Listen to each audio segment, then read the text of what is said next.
Welcome back to the channel. My name is Thomas Fletcher and I'm the host of both the LCSW Network and the Military Social Work Network.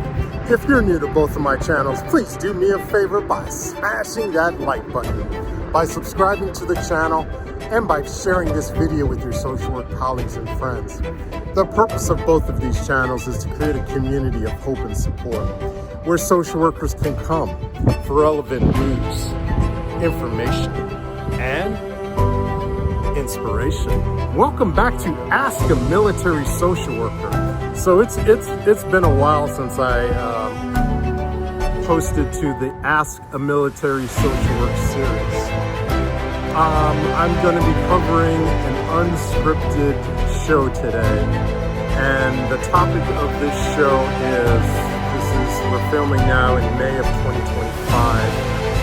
So if you watch this like a year from now or so, it may not be relevant, but I'm hoping it will be relevant right now in the month of May 2025, and I'll explain why.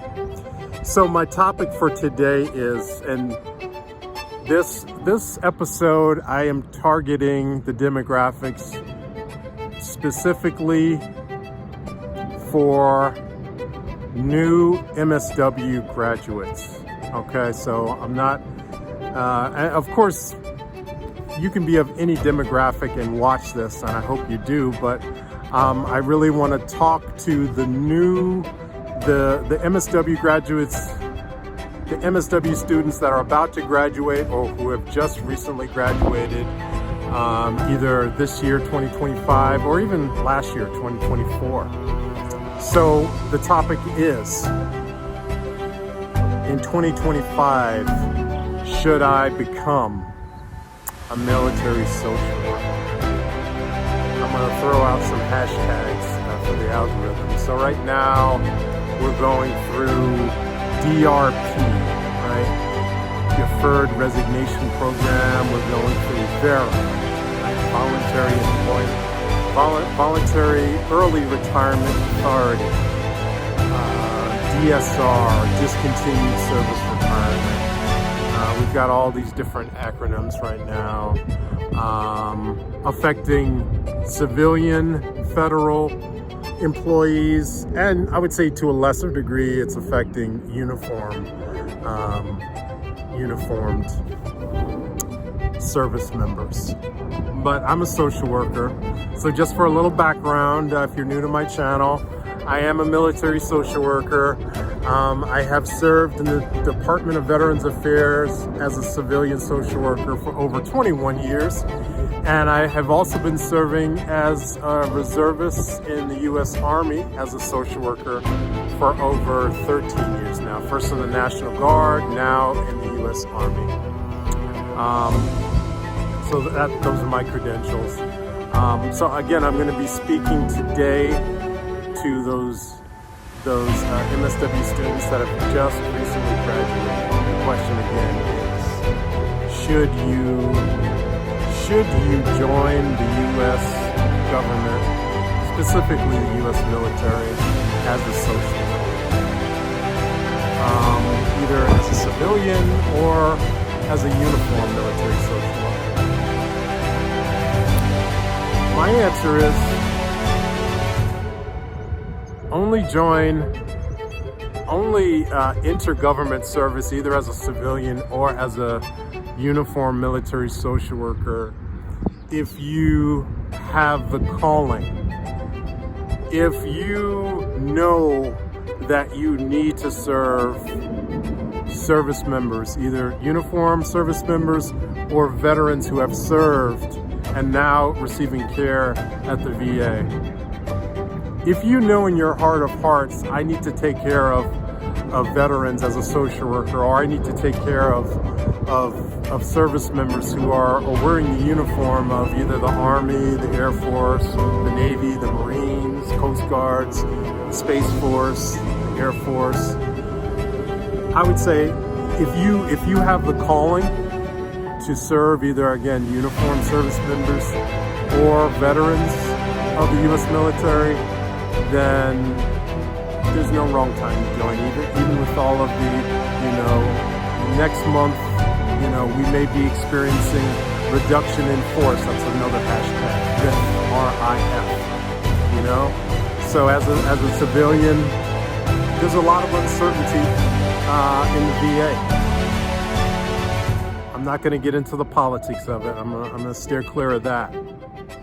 But again, if you know in your heart of hearts, whether you have a calling because your father, your brother, your mother, your aunt, your grandma, your grandfather served in the military or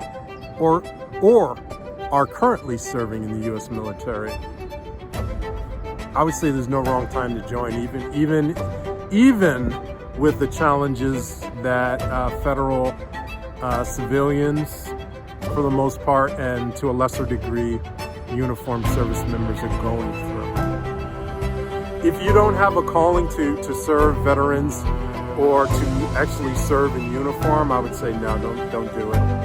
But I would say that even if we weren't going through, all of the challenging times that federal employees are going through now, I would say even in a non-controversial period of time, I would tell you, if you don't have a calling to do this work, go into private practice or work for the county, work for the state. You do need a calling. And I didn't always have a calling to work with veterans and work with service members. What brought me to the VA some 21 years ago was a calling to work with people living with serious mental illness. That's a calling that I've had since high school. Reading One Flew Over the Cuckoo's Nest in high school, that put me on this pathway to wanting to be of service to people living with serious mental illnesses. So, from high school to college, I was my major was psychology. Graduate school, I went to social work, School of Social Work. And throughout my career, I've had this calling to work with and to provide care and to be of service to people living with serious mental illnesses. And I still have the same calling. I still get to work with, and I still have the privilege of working with veterans that are living with serious mental illness. Right? I think it's a privilege. Not everybody feels that way, but I think it's a privilege to get to work with veterans living with, struggling with serious mental illness. So, again, the newly graduated or graduating MSW students, if you have a calling to work with veterans or to serve in the military and to be of service to service members that may be struggling, in deployment, or maybe struggling in active duty, or maybe struggling in the reserves, with anxiety, depression, combat stress, military sexual trauma, PTSD, if you have a calling to be of service to, again, veterans and or service members. Got a helicopter flying over. If you have a calling to be of service to either veterans receiving care at the VA, and let's not forget family members. The Department of Defense not only employs social workers in uniform as well as psychologists, psychiatrists, but the DoD also employs civilian mental health. So let's say you want to provide care to service members on active duty, but you don't want to put on the uniform. You can join as a civilian in the DoD as a social worker. And again, I'll say this. It's call me Captain Obvious, but the United States still spends, the United States to date spends the most money on military. And within that budget, it's not the bulk of the budget, but it is a part of the military budget is taking care, providing behavioral health care for active duty service members, their families, their children, their dependents, right? So that's another thing. I just heard on the news today that the Department of Defense,